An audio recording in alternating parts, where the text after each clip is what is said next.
Hi everyone, I'm Karen, and today I'm talking wellness with Sharon Evans. Sharon Evans is trained in Transcendental meditation and is certified under the Chopra Centre University.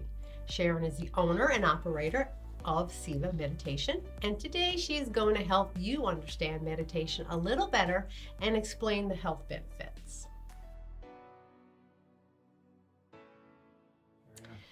So hi Sharon, thanks for coming in today. It's really good to see you again. Yeah, you too. Yeah, so we're going to talk a little more about meditation. Meditation is such a big thing. It's so proven now in good health. So it's really important that we have this discussion.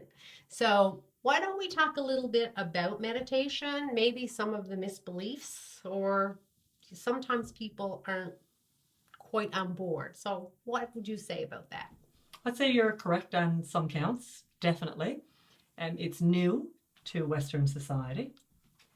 It's easy, because if it wasn't easy, I wouldn't be practicing it.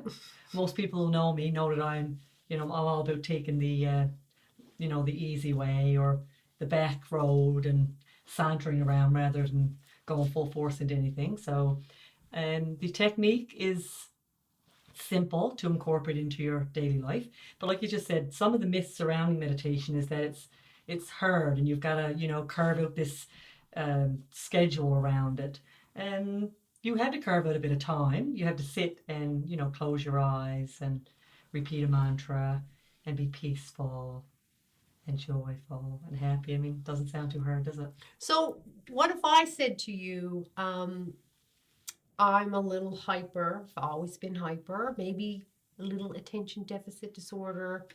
I've heard people say, and I've done some looking into it myself, that they have this preconceived notion that maybe they wouldn't be good candidates. So it's like most things. I would encourage them to try it, give it a try, especially since meditation is supposed to put the body and the system into instant equilibrium. The moment you sit and close your eyes and breathe, you feel that settling down. So when the thought comes, that's stress. We're just releasing stress. That's all thoughts are. So when the thoughts come, it's not that you're going to try to stop thinking or try to do anything. The opposite. We're trying not to do anything. So we just allow the thoughts to be, and we just sit, repeat the mantra. Thoughts will come. We go back to the mantra. You're very peaceful and calm, and it's a beautiful experience for you. But the real miracle or the joy of meditation is how your life unfolds from there. You're in a different space as you move through your life. There's more expansion in the awareness of, I have more choices now. Am I going to choose to respond? Am I going to choose to react? Or am I just going to let stuff that just slide past me now and just see how that works out for me? How was my life before I meditated? Most people in your life will see the benefits of this practice long before you will. They'll see a different Karen. I've read something about that you may not even be aware that you're starting to handle things differently. Is that correct? That's it in a nutshell. You've got a choice, and you recognize there's this space before we react to certain situations. So you've got a choice. Now, how did that serve me before, when I got angry, when I was in traffic, or I was waiting in the lineup for my coffee and I'm angry? How did that serve me? My blood pressure goes up, I'm sweating, I'm worrying, I'm anxious. Or you can simply say, you know what? I'm going to wait for my coffee. I'm going to breathe. There's a choice that we make. So it's not only just the practice of relaxation.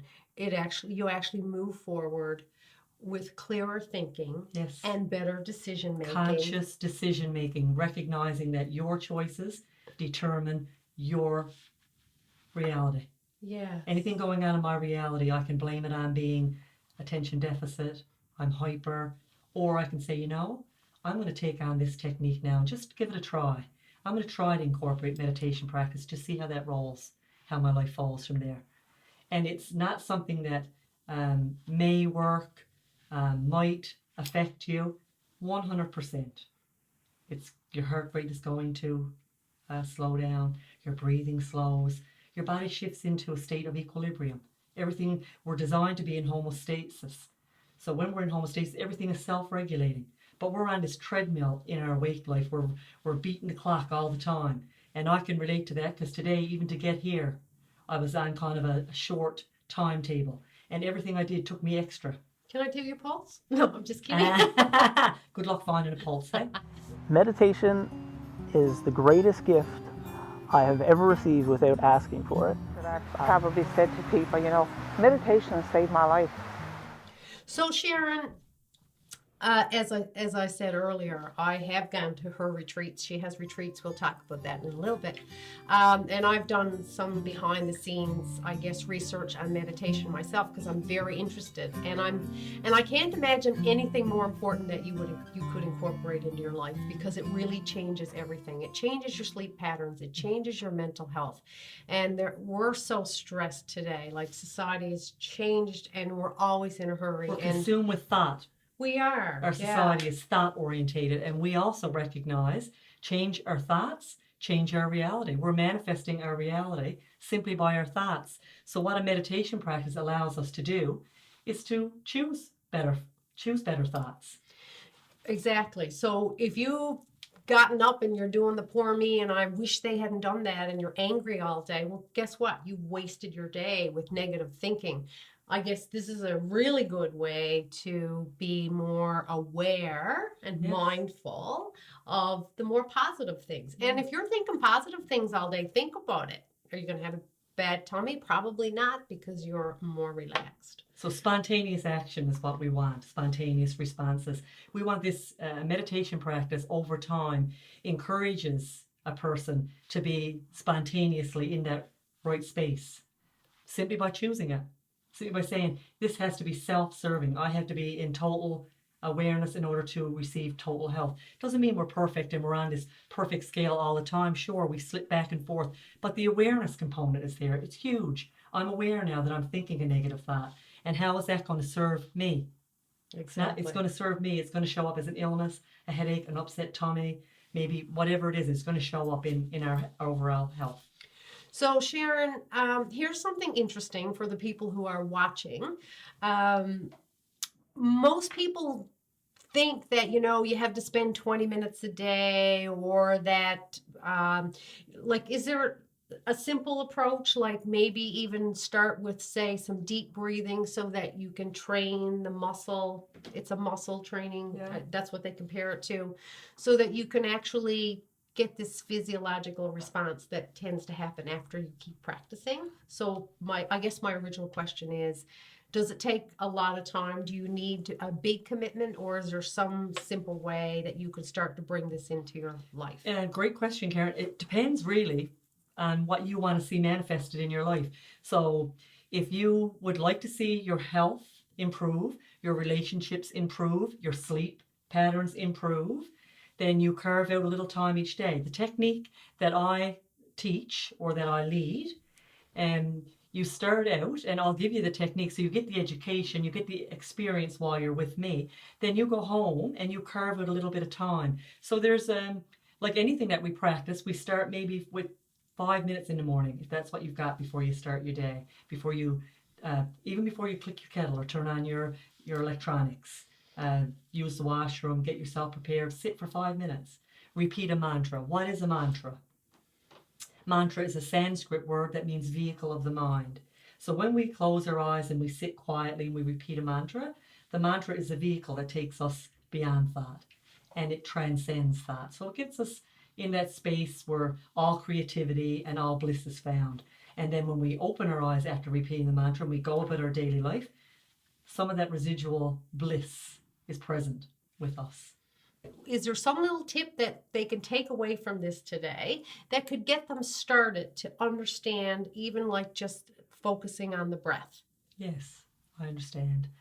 There's lots of simple techniques that one can use, and the breath is certainly a huge factor when we settle down. We want our physiology to settle down, and normally that's the first thing we do. Close our eyes and we just observe the breath. So that's some little practice that you can do throughout your day at any time. So if you want to see changes in your sleep patterns, if you're having trouble sleeping, great for people who are going through menopause, puberty. They found huge things happening in the world of sport. Golfers and hockey players and sports people who are meditating before they To give them focus. Yeah, to give them focus. And they're actually practicing this every day. There's Yes. nobody who can't meditate. Anybody that can sit and close their eyes. Can meditate. Yeah. Yes, and my research has led me to learn that, you can treat PTSD, any sort of anxieties and depression, and there's a lot of it. There's a lot of depression and anxiety in today's world. We're trapped, you see, by thoughts. We're either concerned about what happened in the past, which is not a reality to us anymore because it's done. And our future is not coming. We don't know. The future is not a reality to us as well. The only thing that we are certain of is the present moment. And right now, my present moment is perfect with you and our guests. Just because you're with me. Of course. Of course. Yeah. So Sharon, I'm gonna throw this into the mix because it seems to be very powerful. Mindfulness. Yeah. So can you give me a couple of sentences about mindfulness and how these things cross into each other? Yeah. Well, mindfulness, some people find that word a little bit zany because the aim is not to be full. We don't want the mind to be full, but that's just the word. So it's really mindlessness we're looking for. But mindfulness is just to be aware or mindful of our present moment. If we're, I always give the example that before I started a practice of meditation and regular meditation, I'd get up in the morning, I'd be brushing my teeth. I'd brush my teeth, start brushing my teeth. And next thing I'd walk in the bathroom, brush in, I'd click on the kettle. Back into the bedroom, turn on my curling iron. Back in, I'd do 2 or 3 things. And then I'd go back and I'd finish brushing my teeth and off I'd go. I'm not brushing my teeth mindfully.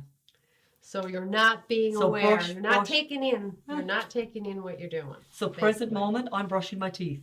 So I have to be aware I'm brushing my teeth. I'm brushing my teeth. And observing. Yeah, and feel the bubbles of the toothpaste and observe your teeth and look at yourself and say good morning to yourself and smell the tea in the yes. background or coffee Yes. preferably. Be aware. So that's mindfulness. Another example, if I'm putting in a load of laundry, if I'm downstairs putting in laundry, there's times my mind is already out to the clothesline with the laundry basket. That's true. Right, but that's the times I'll follow up the steps with the laundry basket because I'm not being mindful. I'm not. So, even those little moments, and it's training. We've been in the habit, I can only speak for myself, all those years of being on this multitasking all the time. That's the opposite of mindfulness. And it also gives you all the benefits of not being in the moment. You're falling up steps, you're, all these things. You're probably having fender benders in traffic, and because you're not mindful, you're not in the moment. Yeah, that's really interesting. And again, that's a skill set that you have to develop as well. And we're reversing for a lot of us, we're reversing how we've been trained, our habits. Yes. And the awareness is huge. The meditation practice allows us to be more aware. We're making conscious choices now, not going back to the way things were. Going to make conscious choices. Yeah, so back to multitasking and say your laundry and so on. If you're doing one thing and you're thinking about the next thing that you have to do, well, you've just created a stressful. Yeah, and you're not doing really situation. due diligence to the task at hand. Yeah, so you Right. have to be mindful or aware that you're doing that to yourself. And I And think then you that's the enjoy key, it. Yeah, right? yes. If you can sort of say, oh my God, I'm doing that. Yes, I I'm don't enjoying this. Yeah, Even doing this the is dishes. great. And I'm not. Feel the nice hot water and the bubbles and smell that smell. You're doing the dishes. Instead of saying, my turn to do dishes again. Oh my gosh, I got a million other things to do. Look, and this is not the. But that's not being mindful, not being in the present moment. Yeah. Huh? And so you can enjoy everything in that's your key. life. Yeah, That's it's key. huge. And we get It's all huge. wound up Yes, about things, don't we? We do, yeah. And then if you find that your life is taking a different turn, you're not getting along with a certain situation, you don't look at anybody else for the answer. You look to yourself. Yes. What is it that I need to change in me? Because this is not going so well. Because I can't change the world. You can only change yourself. So it's all about changing your patterns of thinking. So Sharon, if somebody wanted to, for example, you work out of Pasadena, And I live in Pasadena. you live in Pasadena, that's true. I work And everywhere. we're going to put information on the board as well, because maybe somebody might want to hire you online. Yes. So you can actually do one-on-one. I do to help- distance too, Yes, like through absolutely. FaceTime and stuff too. Yeah. Yeah, so you Yeah. can help people with depression, anxiety, and so on, and sort of What counsel them yes, through. Yeah. What I do, I lead you to healing. Okay. Because we really incorporate this practice, and you heal yourself with the knowledge that, wow, I feel better. So, I don't do any healing or anything of the sort, but that way. Well, But it's I a do healing lead you. practice. It is, yeah. It Very heals you. healing. You heal yourself because you immediately feel better. I know, Immediately feel it's better. so wonderful. And Yeah. I just want it to be such a big part of my life. Yeah. I'm I getting wish there. that for you. I'm getting there. Yeah. I'm getting there. You are. Sometimes when I think about breathing, I start breathing funny, but I realize that that's not really how I'm supposed to do it. But that's another story. It is, yeah. So we're going to have some information come up on the screen about how you can contact Sharon. She has her own website. She has retreats, and they're phenomenal. I've got one coming up in Port Basque in March, so I'm trying to go global. Uh-huh. Port Basque is I'm almost across the water. Yeah, well, you can actually... I'm to the boat. I'm to the boat. Yes, there you go. That's something to think about. Yes, it is. You're going to need some meditation there. Yes. So, Sharon, you have been practicing and teaching meditation for how long now? I've been practicing meditation for a very long time, for many, many years. However, I've been teaching, I've been certified by the Chopra Centre since 2015. And like any new teacher, I had to find my own way. And you do that by teaching. I have to put it out there that if you want change, if you are suffering, try this meditation technique. Sometimes people are at ground zero before they've really crashed before they try to change their lifestyle and try to incorporate a meditation practice. However, we're at a place in universal times now where we are facing a crisis of sorts, where the critical mass is changing. And I'll use something corny like world peace. And that's why I signed on to teaching meditation. I want to help create world peace. And when we elevate the level of consciousness, which meditation naturally happens with people who meditate, your consciousness expands, world peace is possible. So if that's something that you feel is corny. Oh, there is nothing corny about that. That's what the world needs now. Yes. There's a song in there Yeah, somewhere. what the world needs now. Yeah, really. Yes, and so that's pretty much our quest. So if you're listening, or if you have any inquiries about this practice or what you'd like to see happening in your world, you're the only change this world needs. You know better now, so the responsibility and the onus is on you to help change the world. And you can help guide somebody in that direction.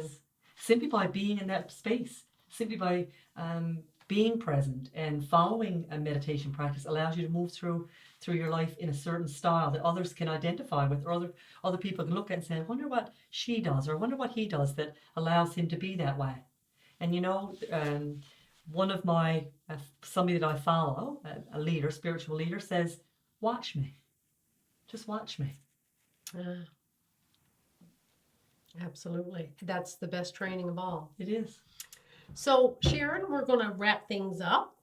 Thank you so much for coming in today. You're welcome. My pleasure. It was very enjoyable Thank you. again. And we'll give you some more information on Sharon. And we'll see you next week. And next week, we're going to look into the yoga, the other side of relaxation and mental and physical health. Thank you. You're welcome. See ya. Bye. We forgot something. Namaste.